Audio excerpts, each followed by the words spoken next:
Welcome back to Metaphysics Podcast, everybody. I'm Dennis Goddard. And I'm Louise Hicks. You know, we talk a lot about the law of attraction. We do. Manifesting those desires. But we've heard from so many of you about different techniques you've tried that haven't quite worked for you. Right. So today, we're diving into a sleep technique that might just change your manifesting game completely. Okay. And we even heard from one listener who used this method to manifest incredible things. Like what? A dream home, a boat luxury, watches even a chance to be on Shark Tank. Wow. All from this sleep technique. That's amazing. So let's get into it. Okay. What's fascinating is that it really zeroes in on the power of our subconscious minds. Yeah.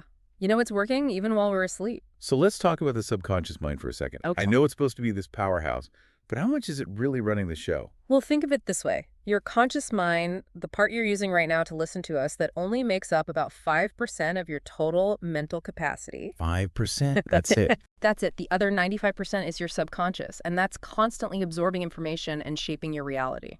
Wow, 95%. 95%. So if we can tap into that, it's like having this secret weapon for manifesting, right? Absolutely. But here's the catcher. Your subconscious is being bombarded with millions of bits of information every second. Every second. Every second. It's like trying to have a conversation in a crowded room with everyone talking at once. Right. How are we supposed to get our desires through all that noise? Well, that's where this sleep technique comes in. It's all about creating the right conditions before bed so your subconscious can actually hear what you want to manifest. Okay. I'm intrigued. Good. What's the first step? First step is calming all that mental chatter before you go to sleep. Okay. Think about it. You spend all day with your mind racing, processing information, making decisions. If you go to bed with all that mental noise swirling around, it's no wonder your subconscious has trouble focusing. So how do we quiet things down? It doesn't have to be complicated. Simple things like practicing deep breathing exercises, taking a warm bath, or listening to calming music can make a huge difference. I like those. Yeah, and another thing you might not think about, try avoiding screens for at least an hour before bed. Yeah, I've heard that blue light from our phones can really mess with our sleep. It definitely can. That blue light actually tricks your brain into thinking it's still daytime, Oh, wow. which suppresses the production of melatonin, the hormone that helps you fall asleep. Right. So putting away those devices helps signal to your brain and body that it's time to wind down. Okay, so we've calmed the mind, created a peaceful space. Now, what? Now comes the really powerful part. This is where we combine visualization with emotion. Emotion. Okay, I'm listening. What's the connection there? You see, it's not enough to just picture what you want. Yeah. You need to feel it as if it's already yours. Okay. Emotions are energy in motion. They amplify your thoughts and give them power. And the more intensely you feel those emotions, the stronger your signal is to the universe. To the universe. Or to your subconscious, whichever way you like to think about it. So we're talking about more than just saying, I want this. Hmm. We have to actually feel the joy, the excitement, the gratitude, as if we already have it. Exactly. And one of the best ways to do that is by asking yourself, why? Right. As you visualize your desire, ask yourself, why do I want this? What will it feel like to have this? How will it change my life? And really connect with those feelings and let them wash over you. This is starting to make a lot of sense to me. So we're essentially falling asleep in this emotionally charged state. Mm-hmm. And those feelings and thoughts are then imprinted on our subconscious. That's the idea. As you drift off to sleep, your conscious mind is relaxing its grip and your subconscious becomes more receptive. And because you've spent the last few minutes before bed cultivating these powerful emotions, your subconscious is primed to attract those desires into your reality. This is fascinating stuff, and I know our listeners are eager to try this technique out. But before we move on, I want to make sure we're all on the same page. So far, we've talked about calming the mind before bed and then engaging in emotional visualization. Right. Anything else we need to know before we get to the actual sleep part of this technique? And don't forget, folks, if you're finding this deep dive insightful Finero, hit that like button and subscribe to our channel for more explorations into the world of metaphysics. We appreciate your support. Yes, please do that. There's actually another layer to this that makes it even more potent. Oh, I love when things get extra potent. Lay it on me. Think about your subconscious as a garden. Okay. If you constantly have weeds of doubt, fear, and limiting beliefs taking over, it's hard for the seeds of your desires to take root and flourish.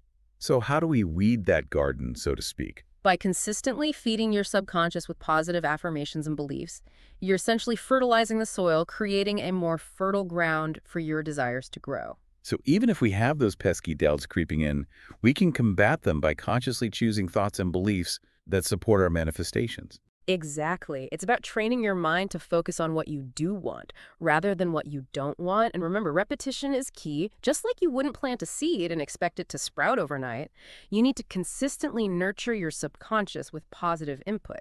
This is so powerful. It's like we're taking back control of our thoughts and beliefs and consciously choosing what we want to manifest. And hey, listeners, we want to hear from you. What doubts or limiting beliefs have you struggled with? Share your experiences in the comments below. We're all in this together. Absolutely. And while we're on the topic of sharing, remember to hit that like button and subscribe to our channel if you're finding this discussion helpful. It really helps us spread the word and reach more people who are ready to transform their lives. Okay, so we've calmed the mind, visualized with emotion, and started tending our mental garden. Now, how does the actual sleep part fit into all of this? Here's where it gets really interesting. As you drift off to sleep, your brainwaves slow down and you enter a state of deep relaxation. It's during this transitional phase between wakefulness and sleep that your subconscious mind becomes incredibly receptive to suggestion. So it's like our conscious mind takes a back seat and the subconscious comes forward ready to absorb whatever we've been feeding it. Exactly. And because you spent the time before bed calming your mind, visualizing with emotion, and affirming your beliefs, your subconscious is now primed to manifest those desires while you sleep. This is like planting seeds of intention in our subconscious and letting our sleep water and And nourish them. I love this analogy. it's a perfect way to describe it. And, we've been talking about this listener who manifested some amazing things using this technique. What's really inspiring about their story is that they initially struggled with doubts and skepticism. They almost didn't try this technique because they thought it sounded too good to be true. I think a lot of us can relate to that it's easy to dismiss something new, especially when it challenges our existing beliefs. But they decided to give it a shot anyway. They committed to practicing this technique every night, and gradually they started to see shifts in their reality. First, it was small things, synchronicities and opportunities that seemed to appear out of nowhere. And as they continued to practice, those small shifts grew into bigger and more tangible manifestations. That's incredible. It's a reminder that sometimes we just need to take that leap of faith and trust the process. And speaking of taking leaps of faith, we want to hear from you listeners. Have you ever tried a manifestation technique that you were initially skeptical about? Did it work? Share your experiences in the comments below. We're always fascinated by your stories. Absolutely. Your experiences might inspire someone else to try something new and transform their own life. Okay, so we've covered the steps of this sleep technique and heard about a real-life example of its effectiveness. Now, what about those of us who tend to toss and turn at night? Is it even possible to manifest if we're not sleeping soundly? That's a great question, and one I'm sure many of our listeners are wondering about. Let's delve into that after a quick message from our sponsor. And don't go anywhere. We'll be right back with more insights on this powerful sleep technique. And remember, if you're enjoying this episode, hit that like button and subscribe to our channel for more deep dives into the world of metaphysics. Your support means the world to us. Welcome back to Metaphysics Podcast. Yeah. We were just talking about how sleep quality plays into this law of attraction sleep technique. Yeah, and it's a common question. What if you're not a sound sleeper? Do you miss out on the manifesting magic?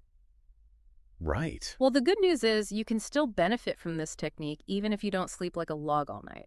Okay, that's a relief. So it's not about being in some deep hypnotic trance for 8 hours straight. Not at all. It's more about the intention you set before sleep. And those moments as you're drifting off when your subconscious is most open. Think about those nights when you're falling asleep and you have those fleeting thoughts or images pop into your mind. Yeah. Those are glimpses into your subconscious. So even if we wake up during the night or don't remember our dreams, those pre-sleep intentions are still working their magic. Exactly. You've already planted those seeds in the fertile ground of your subconscious, and they'll continue to grow even if you don't consciously remember every detail of your sleep. That's reassuring. It takes some of the pressure off. Right. You don't have to be a perfect sleeper to be a master manifester. Absolutely. What's important is the consistency of the practice, just like any skill. The more you practice this sleep technique, the more natural it will become, and the more aligned you'll be with your manifesting power. This has been such an eye-opening conversation. I feel like we've really demystified this whole idea of manifesting while you sleep. But before we wrap up, what's the one key takeaway you'd like our listeners to walk away with today? I'd say the most important thing to remember is that you have the power within you to create the life you desire. It's not about wishful thinking or hoping for the best. Right. It's about consciously aligning your thoughts, emotions, and beliefs with your desires, and then trusting your subconscious mind to work its magic while you sleep. So well said. And remember, listeners, we want to hear about your manifesting journeys. Have you tried this sleep technique before? What are you excited to start manifesting tonight? Share your thoughts and experiences in the comments below. We love hearing from you, and if you're enjoying this deep dive into the world of metaphysics, be sure to hit that like button and subscribe to our channel for more insightful conversations like this one. We are so grateful for your support, and we can't wait to see you in our next episode. Until then, sweet dreams and happy manifesting.